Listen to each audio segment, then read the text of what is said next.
चलो देखो भाई, कहाँ तक क्वेश्चन सॉल्व कर लिया था हम लोगों ने, 10 तक सॉल्व कर लिया था। ग्रामा देखो, 4 × 10⁵ न्यूटन प्रति कूलाम के परिमाण का वैद्युत क्षेत्र ऊर्ध्वाधर ऊपर की ओर है। वैद्युत क्षेत्र किधर है? ऊपर की ओर है। और इसकी तीव्रता दे रखा है E बराबर 4 × 10⁵ न्यूटन प्रति कूलाम का। इसमें एक वस्तु रखा हुआ है जिसका द्रव्यमान दिया है 1 × 10⁻⁻4 किलोग्राम का। ठीक है, इस वस्तु को, ये वस्तु नीचे नहीं गिर रही है भाई, वस्तु है उसके पास द्रव्यमान है, उसके द्रव्यमान के कारण इसके नीचे एक गुरुत्वाकर्षण बल लग रहा होगा mg। इस बल के कारण इसको नीचे गिर जाना चाहिए, लेकिन ये वस्तु नीचे नहीं गिर रही है। इसको ये वैद्युत क्षेत्र के द्वारा इस वस्तु पर एक बल लग रहा है जो इसको नीचे गिरने से रोक रहा है। और वैद्युत क्षेत्र के कारण जो इस पर बल लग रहा होगा F वो QE के बराबर होगा। अगर ये नीचे नहीं गिरा तो संतुलन की स्थिति में mg जो होगा वो QE के बराबर होगा। तो यहाँ से mg बराबर हो जाएगा आपके पास QE का, तो Q बराबर हो जाएगा mg/E का। वैल्यू अगर हम यहाँ से पुटअप करें, m का मान 1 × 10⁻⁻4 का, g का मान 9.8 रख दो, E का मान दिया है 4 × 10⁵ का। तो Q बराबर मिल जाएगा आपको 9.8/4 का, और गुणे 10⁻⁻4 है, और नीचे से +5 ऊपर जाएगा तो -5 हो जाएगा। तो 4 और -5 मिलके -9 हो जाएगा। 4 दूना 8, 4 चौके 16, 4 पंजे 20, 2.45 × 10⁻⁻9 कूलाम का आवेश होगा।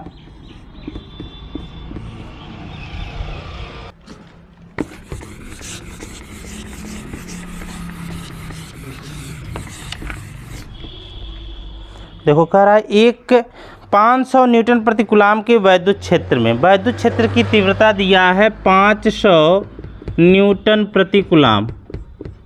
500 न्यूटन प्रति कूलाम के वैद्युत क्षेत्र में 10⁻⁻4 सेमी त्रिज्या की ये जल की एक बूंद स्वतंत्र रूप से वायु में लटकी है। जल की बूंद पर आवेश की गणना करनी है। जल के बूंद की जो त्रिज्या दिया है R का वैल्यू दिया है 10⁻⁻4 सेंटीमीटर। अगर हम इसको मीटर में चेंज करें तो 10⁻⁻6 मीटर हो जाएगा।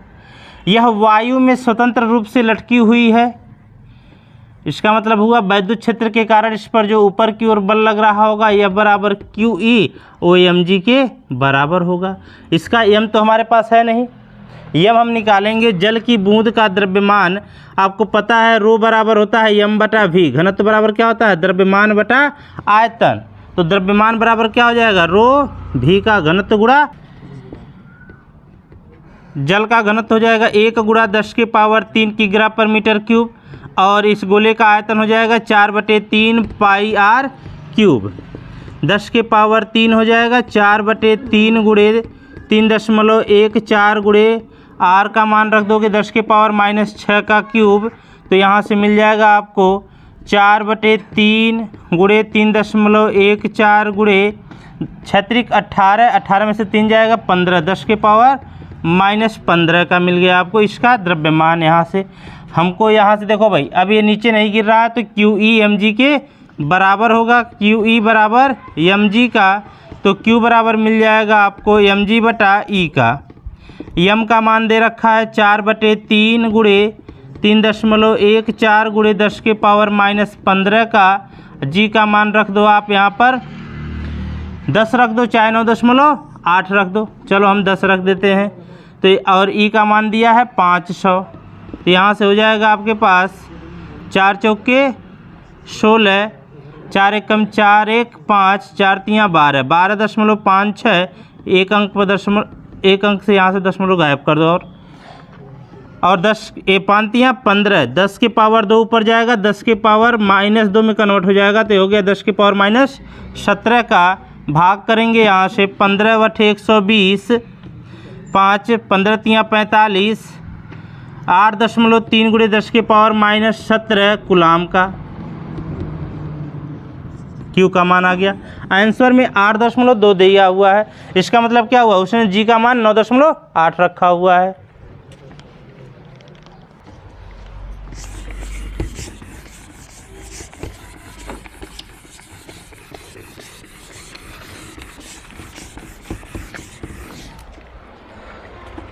एक आवेशित तेल की बूंद को 3 × 10⁴ न्यूटन प्रति कूलाम के एक समान वैद्युत क्षेत्र में, वैद्युत क्षेत्र की तीव्रता दिया हुआ है यहाँ पर 3 × 10⁴, 3 × 10⁴ न्यूटन प्रति कूलाम के वैद्युत क्षेत्र में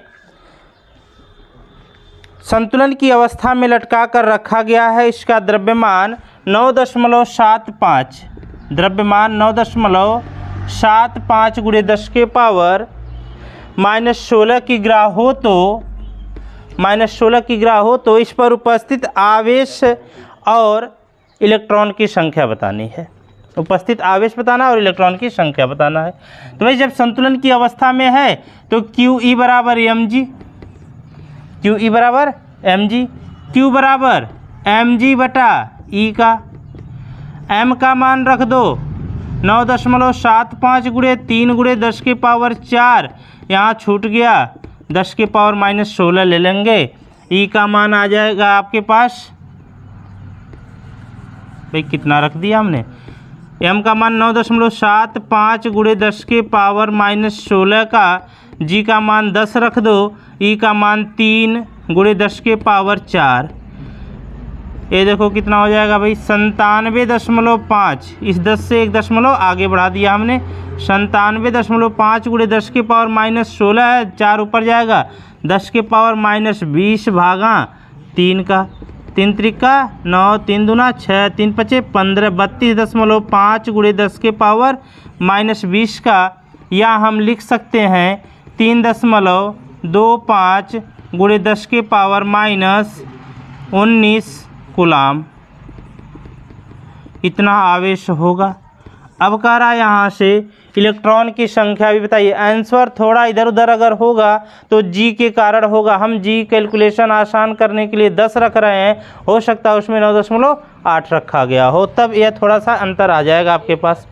ठीक है, चलिए अब हमको चाहिए इलेक्ट्रॉन की संख्या। Q बराबर होता है Ne का, तो N बराबर हो जाएगा Q/E का। Q का मान दे रखा है 3.25 × 10⁻⁻19 का, E का मान होता है 1.6 × 10⁻⁻19 का। कितनी बार जाएगा भाग? 2 बार, तो N का मान मिल जाएगा आपको 2, इलेक्ट्रॉन की संख्या 2 होगी।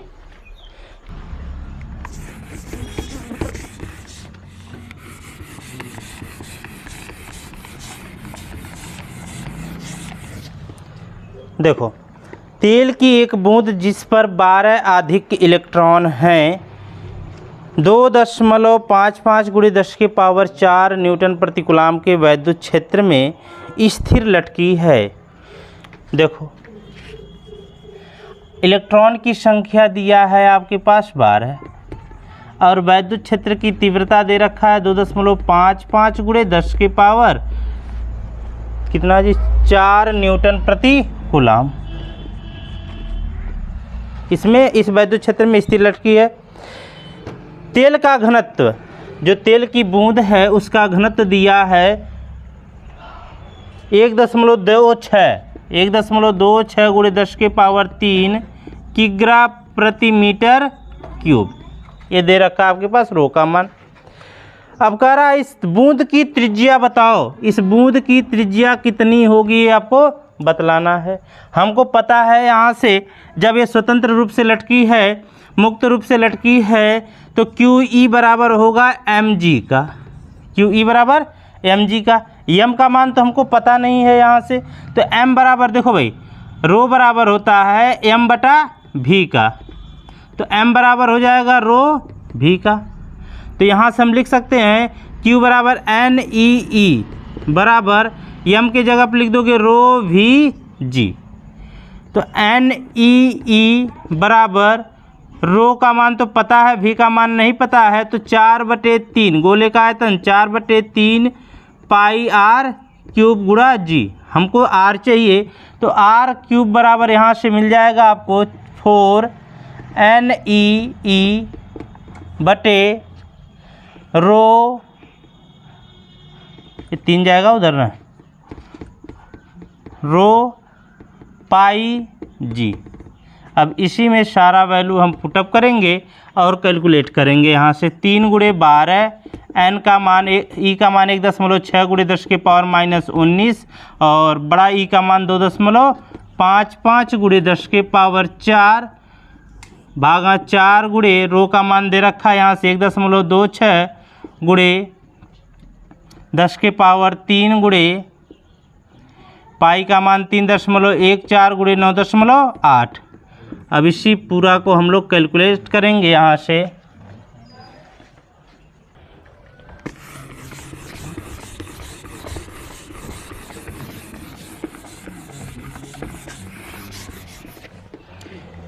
देखो अगला क्वेश्चन कह रहा है कि 0.1 मीटर त्रिज्या के एक गोलीय चालक को कितना आवेश दिया जाए कि उसके पृष्ठ पर 900 न्यूटन प्रति कूलाम का, यहाँ पर आर का मान दे रखा है कितना भाई 0.1 मीटर।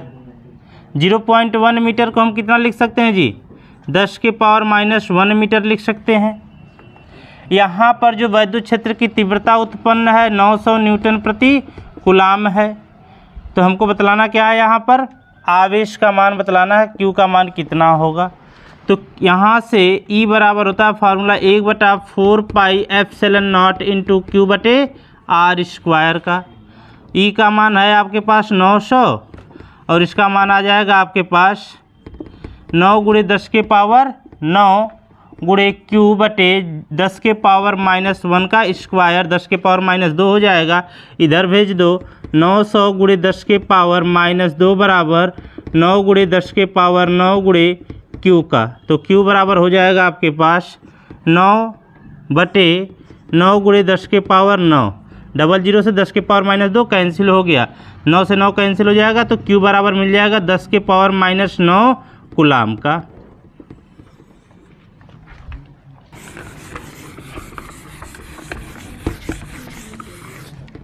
देखो भाई अंतिम क्वेश्चन, 10 सेमी त्रिज्या के धातु के एक अचालक गोले को एक माइक्रो कूलाम का आवेश से आवेशित किया गया है।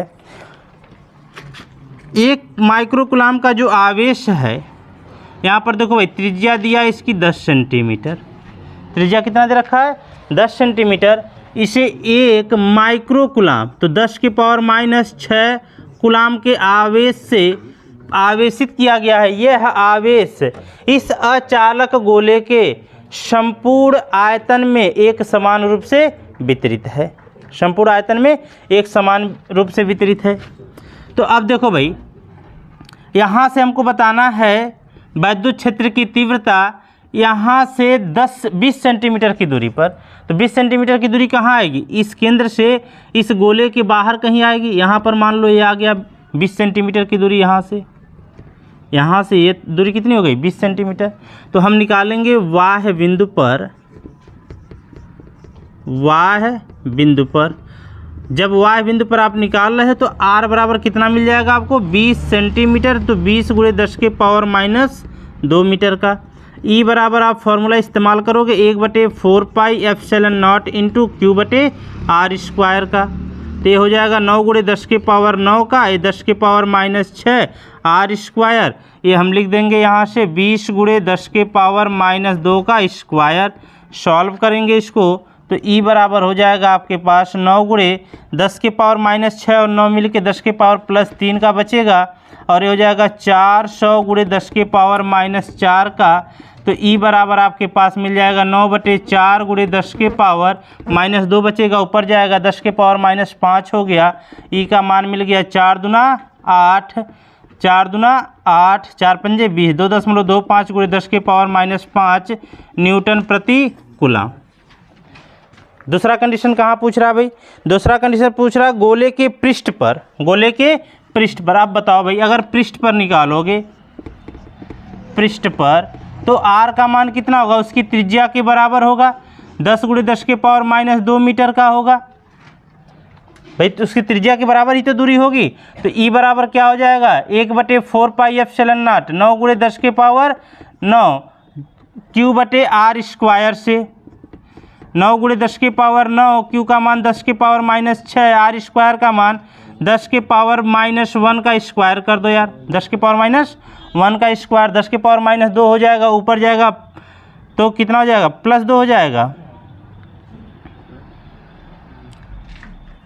ये प्लस रहेगा यार, ऊपर जाएगा तो +2 हो जाएगा। तो ये हो जाएगा आपके पास 9 × 10 के पावर 5 न्यूटन प्रति कूलाम वैद्युत क्षेत्र की तीव्रता मिल जाएगी पृष्ठ पर 9 × 10 के पावर 5 न्यूटन प्रति कूलाम। अब कहाँ पूछ रहा भाई, गोले के भीतर से 4 सेंटीमीटर की दूरी पर, गोले के भीतर केंद्र से 4 सेंटीमीटर की दूरी पर, यहाँ पर भीतर आंतरिक बिंदु पर निकाल रहे हैं हम, आंतरिक बिंदु पर यहाँ पर r का वैल्यू कितना लोगे, 4 सेंटीमीटर, 4 × 10 के पावर -2 मीटर का।